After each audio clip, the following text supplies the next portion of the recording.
ठीक है ब्रदर, करते हैं फिर काम। चलो, तो हर एक क्वेश्चन को क्या करना है आपने, वीडियो पॉज करनी है, ट्राई करना है। जो एज ए वीडियो देख रहा है, जो एज ए डाउट देख रहा है, वो तो मैंने बताया। ठीक। तो भाई, ऐसे क्वेश्चंस के अंदर under root A by B is equal to 8/3 plus under root B by A बहुत ज़्यादा नहीं आए हैं। पहले सीडीएस में आते थे, सीडीएस में जो आते थे वही मैंने कोर्स में इंक्लूड कर लिए हैं के में। अब ये थोड़े थोड़े सीजीएल में भी आने लगे हैं, इसीलिए एक्स्ट्रा प्रैक्टिस में डाले क्योंकि पहले इंक्लूड कर चुके हैं। तो सबसे पहले तो एक ये चीज़ है, जब आप इसे ध्यान से देखोगे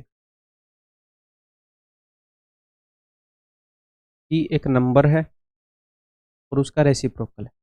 देखो, under root A by B को आप मन ही मन में ये तो देख ही सकते हो, तो इसका रेसिप्रोकल क्या होगा, इसका उल्टा अंडर रूट बी बाई ए, यही होएगा। ठीक है, तो एक नंबर है, उसमें से उसका रेसिप्रोकल घटाया गया है और 8/3 है। कई बार इन क्वेश्चंस में वो ऐसी वैल्यू सेट करता है, अगर आप इसे ध्यान से देखोगे तो ये 3 - 1/3, 3 - 1/3। अगर आप इसको सोल्व करोगे तो ये 2/3 आ जाएगा, 3×2 = 6, 2/3। लेकिन ऐसे भी लिख सकते हैं ना, 3 - 1/3। अगर आप ऐसे देख पाओ तो फर्स्ट स्टेप में ही क्वेश्चन सोल्व। 3 वो नंबर है जिसमें से उसका रेसिप्रोकल घटाया गया, लेफ्ट हैंड साइड पर भी एक नंबर में से उसका रेसिप्रोकल घटाया गया है। यानी कि आप ये बोल सकते हो, ये जो चीज़ है, ये this is equal to this,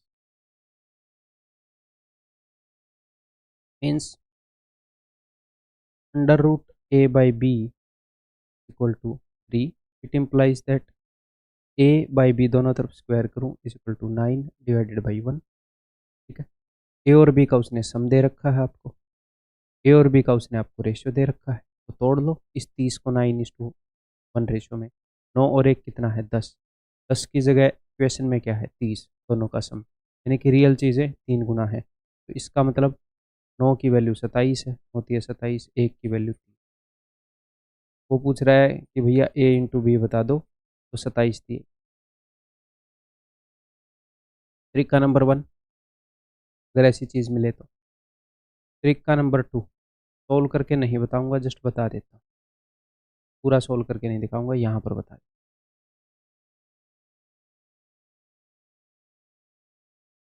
आप ये कर सकते हो, under root A by B को आप x मान लो, तो ये हो जाएगा x - 1/x is equal to 8।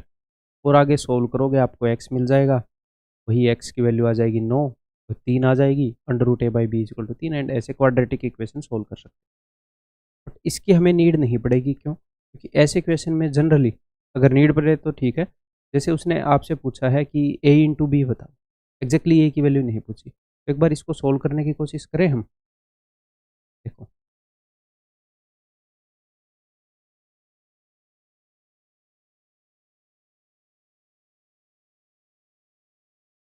Left hand side को अगर आप सोल्व करोगे तो root A into root A, root B into root B ऐसे जाएगा, तो ए माइनस में बी बटे में नीचे आ जाएगा under root A B equal to 8/3। अब अपने पास तीन चीज़ें हैं, अपने पास ए माइनस बी और अंडर रूट ए बी, यानी कि कुल मिला के ए बी के बारे में इंफॉर्मेशन है जो कि उसने पूछा है, इनके बारे में इंफॉर्मेशन है, और ए प्लस बी के बारे में इंफॉर्मेशन है। तो इन तीनों का कोई रिलेशन है क्या, इसका इसका और इसका कोई रिलेशन है क्या, ए प्लस बी का है? तो ए प्लस बी के स्क्वायर में से ए माइनस बी का होल स्क्वायर घटाओ, 4a भी आता है, बस उसको यूज़ कर लो, सिंपल। ठीक है, इनको मैं मान लेता हूँ, ये 8x एंड 3x हैं, ए प्लस बी का होल स्क्वायर यानी कि 900, माइनस में ए माइनस बी का होल स्क्वायर यानी कि 64x square equal to 4 into A B. Under root A B की वैल्यू है 3x, तो ए बी की वैल्यू होगी 9x स्क्वायर, तो 4 इंटू 9x स्क्वायर। अब देखो कितने में से 64x स्क्वायर घटाऊँ कि 36x स्क्वायर आ जाए, तो आप बोल सकते हो 100 में से। तो 100x square is equal to 900, it implies that X square is equal to 9x is equal to 3। ठीक है, अगर x की वैल्यू 3 है तो इसे आप बोल सकते हो, ये हो जाएगा भैया 8×3 = 24, और हमें निकालना क्या, नीचे वाला निकालना है, सीधा वो कर लेते हैं। ये हो जाएगा 3×3 = 9, ए बी की वैल्यू हो जाएगी जी